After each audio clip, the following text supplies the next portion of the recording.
for me, I personally believe that relationships supersede business. And so you just never know. I had someone come to an event who needed a doctor, and we were able to refer her a doctor. So this is about life. This is about relationships. This is about personal and professional growth. You are listening to Amplify Your Success Podcast, episode 360. And today we've got some power networking tips, even if you find yourself to be more introverted. You ready for this? Let's get started. Welcome to the Amplify Your Success Podcast. Get ready to ramp up your revenue, amplify your impact, and make your mark in the world. This is the show for experts, thought leaders, and service professionals who want to shatter their limits and achieve that next level. You're going to find out from other experts and influencers how they made it.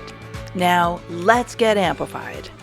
Hey there, inspired entrepreneurs and business leaders. It's your host, Melanie Benson, and I am an authority amplifier and possibility igniter for expert-based entrepreneurs. And our guest today is going to share a little bit about how to build a network and to do networking type events, even if you consider yourself to be an introvert or you're a little more shy. And, it's interesting listening to the conversation between my guest and I, because I would consider myself to be more shy. But the difference is I learned skills like we're going to talk about today to help me have a way to connect with people in those live experiences. And so it served me very, very well. As a matter of fact, it's allowed me to open up a lot of collaborative experiences over the years that have helped me boost my business and tap into what I would consider to be a $1 million visibility stream. I just love talking about this $1 million visibility stream, and it's part of what my 7-step guide reveals to you, because it's a lot of work to build your own network. It is a lot of work to find collaborations. It's a lot of work to get visible, right? And so people often like to find ways to shorten that process and to accelerate their path to being in front of aligned audiences of ideal clients. And if you find yourself in that situation, we have recently done a facelift or refreshed the 7-step framework to borrow access to $1 million visibility streams. And this is the same framework I have used over and over and over again that has added way over $1 million in revenue to my business. It has shortened my path to getting really profitable visibility opportunities. And I would like to share it with you. It is my gift. Just head over to amplifywithmelanie.com and download the free resource. I'll also link that up in the show notes for you. Now, let's get into today's episode. Welcome back, Amplifiers. Today, I have a special guest joining us. We're talking about how introverts have a unique power when networking, and I cannot wait for this conversation. Let me introduce you to our guest, Jevonya Allen. She commands attention as the creator and chief visionary officer of Twisted Networking, an internationally recognized business networking organization. Jevonya's mission is to teach people how to become skillful at building relationships that result in both personal and professional growth. Her book, The Introverts Guide to Becoming a Master Networker, is garnering much publicity as a must-read for entrepreneurs, startups, small business owners, network marketers, and sales teams. And one of the things I found really unique and super cool about Jevonya is she has 3 adopted sons and currently lives in Playa del Carmen, Mexico. How do you like living in Playa del Carmen, Jevonya? Oh, first, I want to thank you for having me, Melanie. I'm excited to be here with you. And Playa del Carmen is absolutely amazing. I've been here for 14 months, 10 of them alone. So it's been quite the adventure. I love it. Oh, wow. How fun. I mean, I have so many friends that have moved into places like Mexico, and they're just like, come, it's so beautiful. And I just think it's such a fun adventure to be able to pick wherever we want to live and be able to work wherever we live now. It's really great. We have so many options that we didn't used to have 20 years ago. Definitely. It's been You, wonderful. think about it. We actually didn't even have good internet back then, right? There's some areas that still struggle with internet here. Sometimes it goes in and out, but for the most part, it's good. And yeah, back then, no good internet at all. Yeah. I mean, when I started my business 22 years ago, I was on dial-up. I was like, "Oh," whenever my internet gets a little bit slow and we're, like, on the fastest internet that's out there in the world, I'm like, "Oh, yeah, remember you started your business on dial-up and you figured it out, so we're all good." We are. Well, we're talking about networking today and this idea and it sounds like you come from experience that introverts bring something really unique to the networking table. But before I got to ask you a question before that. And I'm going to assume that since you're focused on introverts, would you consider yourself an introvert? Definitely. I am a 100% introvert. I spend 80% of my time alone and 20% with people. When I'm with people, it is extremely draining for me. It takes a lot of energy away. So I really enjoy my solitude. So when I take Mm. tests, I am 100% introvert, but I've learned over the years how to balance my introvertism with actually engaging with people. So I can kind of waver on the ambivert scale now. Yeah, I think I lean more introvert than extrovert. I would say I'm probably amnivert as well. Amnivert, is that how you say it? Ambivert? Ambivert, right. I'm Mm. probably more that myself. And I'm really curious about because when I'm in my introverted self, networking is so hard for me. I literally wanna go, like, hang out in my hotel room and, like, order room service, and my more the extroverted friends are like, "Where'd Melanie go? Where'd she she was just here, she's gone." But it sounds like you found a way to bring that introverted energy into a strength in the networking, and I cannot wait to hear. Tell me a little bit about what those unique strengths are. And I want you to know, and for the listeners, that it's perfectly normal to want to stay in your room. I had a networking event a little while ago, a virtual one, and one of the guests was about 8 minutes late, and she said she was sweeping her floor.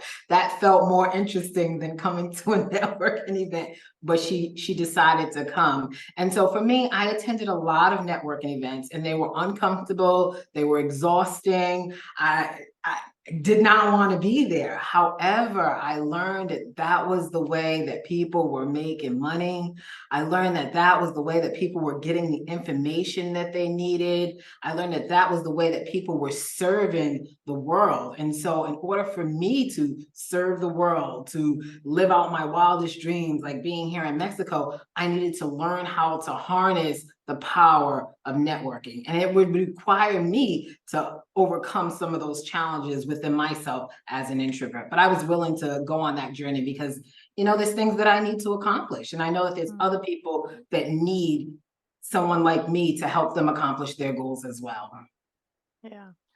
Yeah, so I just wanna unpack this a little bit more because the idea that an introvert brings a strength to the networking table is so fascinating to me. Like, what would you say is that unique strength that they uniquely have?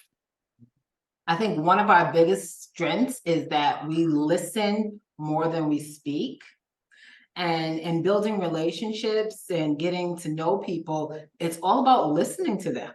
I Mhm. like the expression, you have two ears and one mouth for a reason. I've been in rooms where the extroverts, and I love extroverts, most of my friends are extroverts, but they love to talk more and they'd rather be the center of attention. They love all eyes on them and they want everybody to hear what they have to say. But when you're in that mode, you miss out on everybody else. And as introverts, we're very intuitive. So we're reading the room, we're looking at the other people, we're reading body language. We're not just focused on ourselves, we're also focused on the other people. And that's powerful in building relationships. Mm. Yeah, that's well said. And maybe that's why I find myself uncomfortable as I feel like I'm being talked at a lot instead of talked with. Exactly. Yeah. And I Yeah. am a deep connector. So for me, I'm looking for connection. Hmm. And I as an introvert, that's where I come alive. Definitely. And also in our society, we're taught that the one with the biggest mouth wins. Mm. However, that is not true. The less you talk, the more you win. because you're listening to other people, you're learning from other people. The more you're talking, the less you're learning. And so as introverts, if we switch our mindset and realize that that is a gift rather than something negative, we excel. Well, whether you go to networking or you are in a relationship or you have children or you coach people, what Jevonya just said, like apply it to everything. Because to me, Every that's the secret sauce of relationship success is be a good listener. So exactly. I think you're onto something really important and valuable across the table there. So let's paint a picture. Let's say, I'm more introverted and I am going to go to a networking experience, whether it's in person or maybe in a virtual environment, which we do so much more of these days. What is one of your favorite techniques to like overcome that anxiety and that discomfort that comes up for so many people? Well, one of my favorite things that has helped me so much is being prepared. Um, you need to know what to expect. And so I recently released my digital course called Networking School, just to help people who are starting out on the networking scene. And in the course, I talk about your powerful marketing script, which is typically known as your 60-second commercial. However, there's an extra thing in it that I add that makes it a powerful script rather than just a 60-second commercial. So for people who are starting out, I think you need to know what you're going to say ahead of time. You should also know where you're going to go, do some research on the events. Don't just show up blindly because you will be surprised. So do some research on your events. Expect to follow up with people afterwards because it's not just the event, it's more than just the event. The event is just the introduction, and polish up on your smile. That's my biggest tip. Like your smile speaks volumes. If you smile, it's the universal language. And I know when you go to events, you might feel nervous and everything, but you could just smile and that will just change the relationships, change how people respond to you. But you might have to practice that a little bit. Hmm. So I think this is really sage wisdom, especially the smile part, because the smile is charming. It opens you up rather than making you feel closed off to other people. And I think a lot of us like we process in our head, and so when we're in our head, like we don't necessarily think about smiling. And I was always told I had resting bitch face, right? And it's like, "Oh, I'm sorry, like, I was just thinking," and I just that smile really creates a connection, and I think that connection makes it easier for people to wanna introduce themselves and say hi. That is so true. I recently spoke for Black Enterprise Magazine in Las Vegas at their Women of Power Summit. And that was the first thing I said. There's a lot of women around here walking. I see you walking in the hallways with that RBF face. Fix it. Fix I it. said it out loud, you gave it a good acronym. You Hopefully, I know, don't have to change the rating of the show for that one. no, it's okay, Melanie. It's Okay, okay. good. But yeah, we have to be conscious of what we portray on our face because Mhm. that's the first thing people see. And first impressions are everything. And if you smile, that breaks down defenses. And it's actually healthier for you.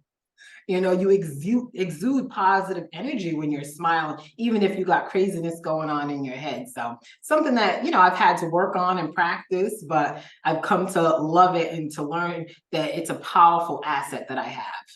Mm.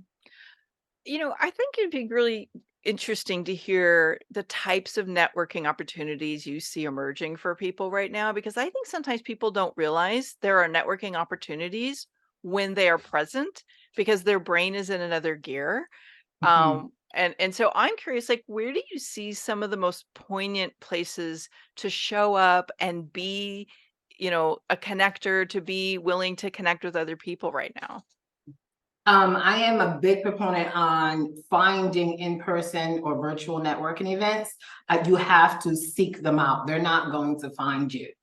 You can talk to your friends, your neighbors, your PTO, school, different events. However, I think we need to be intentional about finding networking events. And so there's, your local chamber of commerce might have some events going on.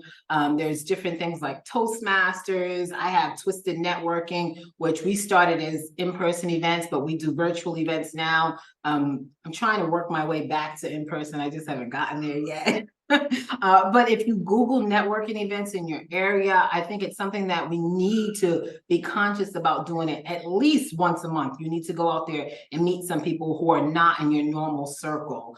There's leads groups, associations, open networking. There's a lot of things. If you just Google networking events near me, there's a lot of opportunities for people, especially now, because we need to come back from being in isolation from COVID. We need to learn how to get out there and network again. And, I like to tell people money comes from people. So if you're in business and you're not talking to anybody, you're not going to make any money.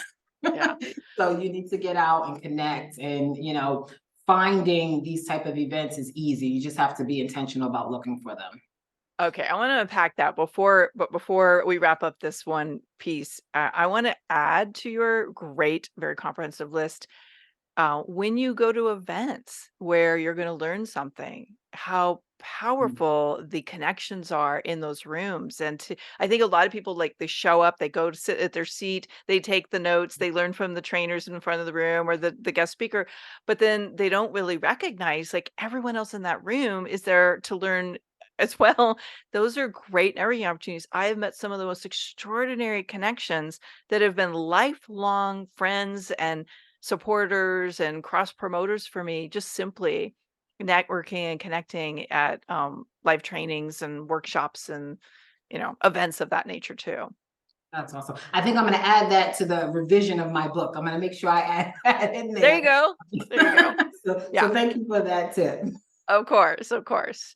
Yeah, I could jam with you on that one all day. Like, I think even like the podcast interview is a networking opportunity, even though it's one-on-one. And anyway, I'm really big on the collaboration opportunities that emerge in everyday conversations. Okay, you mentioned a key word a minute ago, and I want to unpack that. And that is, money comes from people. And so, we're talking about networking, but I think it'd be worth diving into that and, like, how the networking we do in these spaces can translate to meaningful results in our business or in the work we do in the world. Can you share a little bit about how you've seen that unfold for people that are using the techniques that you teach around networking? Definitely. I have several women who have come to my events, the networking events with Twisted Networking, and they say how much their business has grown. They've met these people that they would not ordinarily have met. And it's not necessarily the person that you meet with that is going to be your client. It's going to be someone that they know. But if you don't meet them, you're not going to meet their network. And so I had one lady, she's a Mary Kay rep, retired, and she's like, my business has grown 25% just by coming to your events. And to hear that, it's like, okay, she understands. And it's not just coming to the event, it's also meeting with the people outside of the event. Sometimes we come to events and we're there, we enjoy them, great, but that's where it ends. However, you need to build the relationship outside of the event as well. One of my other clients right now, her business is booming, her coaching business, because she shows up monthly to the networking events. And so for other people, when they come to networking events, you come to meet people, to talk to people, to build relationships. And ultimately, those relationships will translate into business growth, personal growth. I met someone from a networking event who taught my sons how to tie a Windsor knot. So it's not always just money. Well, we made a lot of money together too, but he taught my sons how to do that as well. And so relationships lend into money because people do business with people they know, like, and trust. They have to know you first, then they have to like you, and then they will trust you. Yeah, and sometimes you don't know in the moment that you're going to need that resource or you're going to have that problem or you're going to have a friend that has that problem, but having the network to turn to is a way to, like, cultivate resourcefulness so it's there when you need it. Exactly. In my book, there's a quote in chapter 5 by Dave Delaney, and he says, everyone should build their network before they need it. Build it before you need it. So when you're in a crisis, it's too late. When the lights are getting turned off, it's too late to build a network. So you should always be building your network so that you'll have people there to support you when you need them. Okay, I want to take this one step deeper because this Go is ahead. pure gold that we're digging into right here. I mean, I'm all for networking. I think connections are the lifeblood of business. And like there is a way to connect with your network to make Mm. sure that you're the one they turn to when they need your support, right? And so I'm curious, like, what do you teach people that like gets people to actually refer you when somebody's got that problem? Well, I make sure that I'm always top of mind. I build relationships. Like if someone comes to my mind, I will send them a text message right now. Hey, I was thinking of you. I write handwritten notes to people just so that they know, well, Jevonya took it a step further. I'm important to her. I'll send you a text message. I connect with you on social media. I like, follow, share. I just want you to know that I am here for you. And when you're there for someone, when someone needs you that they know, they're going to think of you. They're not going to just say, oh, Jevonya just wants money. She just needs a client. They're going to say, Jevonya genuinely cared about me. She thought about me. And oh, I know so-and-so who needs to go to a networking event. I should Yeah. refer them to Jevonya. I know so-and-so who needs help with their business or they need some networking support. They should buy this book. I'm going to gift them this book that Jevonya wrote. And so I just think that we need to make sure that we're staying in contact with people. Yes, lives are busy. We have a lot going on, but that time you're sitting scrolling through social media, you could be sending someone a message saying, hey, I was thinking about you. Hmm. Yeah, so it's that personal touch and being always top of mind, I guess you're saying? Yeah, definitely. And being intentional about that and not just assuming people are gonna remember you just because you're in a networking experience with them. Exactly. Yeah. Okay. I have one more question I wanna get into here, and I know this has been a challenge for me. I Mhm. have clients who shared this is a challenge for them over the years. And I would just imagine maybe as a more introverted person that maybe there's some mindset stuff that comes up about this. And that is, how do you follow up in a way with people you meet so it feels good, it feels authentic, and it doesn't, I think some people are worried they're going to be seen as like too hungry or like, oh my God, that person's so annoying. They're always following up with me. I know you shared the personal touch piece, but like, do you have some rules of, the game, so to speak, of how to follow up in a way that makes it easy, but, it's authentic and it feels good to people? First 24 to 48 hours of meeting someone, even if it's someone you met on the street that gave you their business card, you met someone in the grocery store, you have their contact information, you should send them a message. Hey, it was great to meet you. Please don't say, hey, it was great to meet you. Here's my Calendly link. Let's get together for a virtual. Just, hey, it was nice to meet you. That's the first one. Now, if they respond, then you say, hey, let's get together for a virtual coffee. Maybe we can talk business. Maybe we'll be able to refer each other. The sales pitch right off the rip is a turnoff. And you have to put yourself in other people's shoes as well. You ever get that cold message on LinkedIn that's like 10 paragraphs long? Hey, buy my this, sign up for that. Nobody likes that. So don't be that person. So within the first 24 to 48 hours, send a nice, kind message. If this person is someone you think that could be a good ally for you, connect with them on social media, follow them, learn about them, schedule to have a meeting, leave your sales pitch behind, just get to meet somebody. And then the sales pitch comes along. I remember when I was in sales and marketing and they said 5 to 7 touches before you make a sale. Some people will bite early, but I've always thought, okay, 5 to 7 times I get to build the like, no trust factor before this person is going to buy so that they don't feel uncomfortable and I don't feel uncomfortable either. Yeah. I think that 5 to 7 touch rule is super valuable, bringing that into the conversation. and to know that it's okay to reach out and have some kind of connection that many times before you like are going to maybe see anything emerge from it.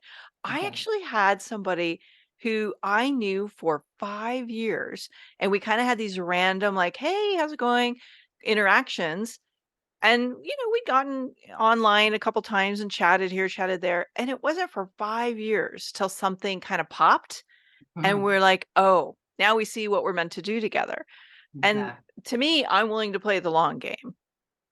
Exactly. If you're in business and you're passionate about what you do, you have to be willing to play the long game as well. One of my Mhm. clients right now, I'm editing her manuscript, and she and I have known each other well over 10 years. And she's written a book, and here we are. We were in a similar business, so we couldn't do business with each other.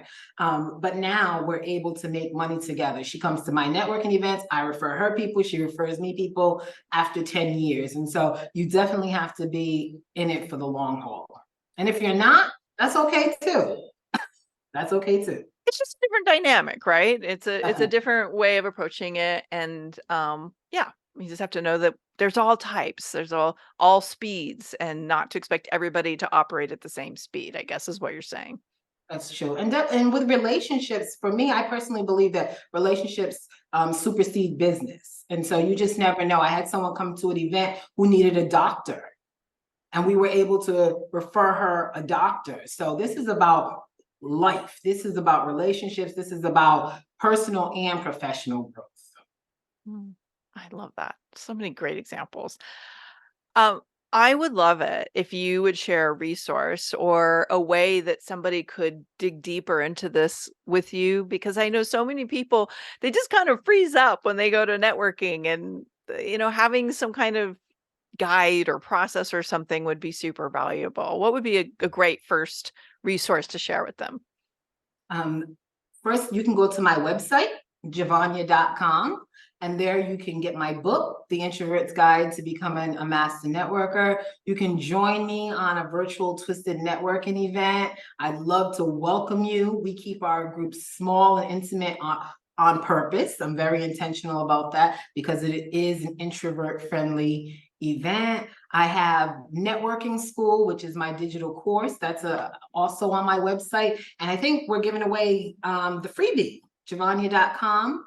Is that Yes. it? You've got your top 15 networking questions. Yes, my top 15 networking questions. They can find that at Jevonya.com/top 15. Yeah, and what are they gonna find in the networking questions? I mean, I know the title's kind of obvious, but is there anything kinda super intriguing about that they should be looking for? Just know that relationship building questions essentially have nothing to do with business. To get to know Mm. somebody, you need to know who they are as a person. And some of the questions that we like to ask is, oh, like today I asked the gentleman, what is one of the most adventurous things you've ever done? And he lit up. He told me about gliding, and we were able to build this relationship just by that one question. So there's questions in there that some of us need to ask ourselves first so that we can get in touch with who we are, we can bring out our joys, and we can share those with other people. So the questions are not how many clients do you need? What's the name of your business? It's none of that. It's who are you, Melanie, as a person, and how do I help you, and how do we help each other? So they're really intriguing questions in there that you'll enjoy. Alright, so I don't normally do this, but I have a follow-up question that I wanna ask before I move to my fun questions. What is the most ineffective or off-putting networking question that is popular and you think people should stop doing? How much money do you make? Actually ask that in networking? People ask that. How much money do you Oh make? my goodness, what? Are you making six figures? Like, Oh my. am I making? No, I'm making seven. I'm making eight. How about that? So yeah, just the money questions because Yeah, everybody's not money motivated, so that's not a relationship building question at all. So no, don't ask people that. yeah. I'll share one, and I don't know how this fits in with your teaching, so hopefully not steering people away from what you teach. But I find the question asked too early, "How can I support you?" A Mm, little bit of a struggle because if I don't know what you do and we're not in that space, like I don't know. I'm gonna say I don't know yet. And I like when people are willing to be helpful, but I feel like that has to be placed very strategically for it to be the right question to ask. So that's my take on it. I totally agree. It's the like, no trust. You can't Mm, support me if I don't like you or if I don't trust you. Just because we met at this event doesn't mean that I like you. Just because I took your business card doesn't mean that you like me. So I mhm. totally agree with you. You have to use questions strategically. Yeah. Oh, I'm so glad we were in sync on that. I had a feeling we might be. Yes, totally agree. Okay. So this is the time in our conversation I like to kind of get to know you as a person a little bit more and like find out a little bit about your journey.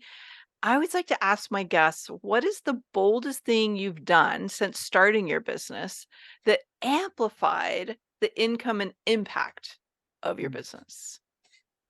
Definitely writing my book, The Introvert's Guide to Mm. Becoming a Master Networker. I never dreamt of being an author. I talk to people who say, I've always wanted to write a book. I'm on my 15th book. And I'm like, I never thought of Jevonya and writing a book. I buy books, I read books, but I don't write books. So when my business coach was like, Jevonya, you should write a book, I was like, me? No way. But I took on the challenge. I wrote the book. I self-published the book. And since then, I've been interviewed twice on CNBC. My yes, yes. It's been exciting. I've been flown to Vegas to speak at a conference. My interviews have been translated into over a dozen languages just from writing the book. And so that was very bold of me to do that. And I self-published. I know a lot of people are anti-self-publishing, but I wanted to learn that process. So to have been able to do that, to me, that was bold and daring. And on a personal note, I just want to add, like, moving here to Mexico, uprooting my life. I came here December 2021 just on vacation, and in April I moved. And I'd like to tell people that this was the best decision that I've made for Jevonya in a long time. You know, I've made decisions for my mom, for my dad, for my kids, for my ex-husband, but this one was for me. And it just has revolutionized the way that I see life, the way that I do business. And it was definitely a bold move. I love that you had a double bold there. That's so cool. And I mean, I think moving outside of the country would be bold for me for sure. And so, thank you for sharing that part of your journey with us. Yeah. Last question.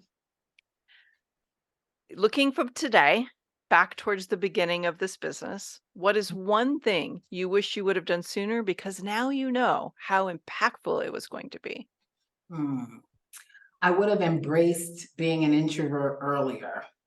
In the beginning, I was very uncomfortable with myself. I felt like something was wrong with me. Why couldn't I be like this person? How come I wasn't making sales as fast as they are? Why am I not in front of the room like they are? However, in my journey, I'm still here and they're not.